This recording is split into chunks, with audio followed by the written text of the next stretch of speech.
मेरे हाथ में है जी एक 100 एम्पेयर का 4 पोल ब्रेकर।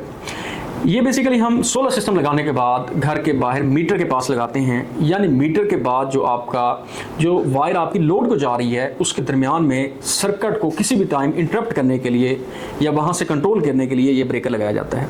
नेपरा का एक एसओपी है कि आपको ये ब्रेकर हर हाल में घर के बाहर इंस्टॉल करना चाहिए कि जब वो चाहें वापडा की सप्लाई को यहाँ से इस ब्रेकर से बंद कर सकें, और अगर उन्होंने अपना जो सिस्टम है, उनकी डिस्ट्रीब्यूशन लाइंस हैं, वायर्स हैं, मीटर्स हैं, उनको आपके घर से आइसोलेट कर सकें, यानी उसको अलहदा कर सकें। अब बात यह है, ऐसी ज़रूरत क्यों पेश आती है? ऐसी ज़रूरत तब पेश आती है जब उन्होंने अपनी इन लाइनों पे काम करना होता है, कुछ वर्क करना हो, तो उस वक्त जो आपके घर में सोलर प्लांट लगा हुआ है उसकी बैक फीडिंग से, यानी जो बिजली बन रही है उससे बाहर आपकी इस सिस्टम में बिजली ना आ सके, इसलिए इस ब्रेकर से हम उसको बंद कर देते हैं। अब बात यह है, क्या वाकई जो बिजली पैदा हो रही है आपके घर में वो बाहर वापस आ सकती है? वापडा में जब लाइट चली जाती है, यानी वो अपनी वापडा वाले अपनी लाइट बंद कर देते हैं और हमारी जो लाइट है उस वक्त बन रही हो, और वो क्या इन लाइनों में आ सकती है? तो इस बात का आंसर है नहीं।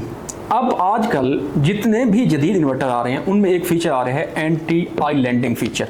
एंटी आइलैंडिंग फीचर का मतलब ये है कि जब भी आपका उस लाइन पे जहाँ पे इंपोर्ट और एक्सपोर्ट हो रही है, यानी जहाँ पे आप बिजली का लेन देन कर रहे हैं, उस लाइन पे अगर वहाँ पे वापडा की तरफ से लाइट चली जाती है, बिजली आना बंद हो जाती है, तो ये भेजना भी बंद कर देता है, यानी ये बैक फीडिंग नहीं करेगा।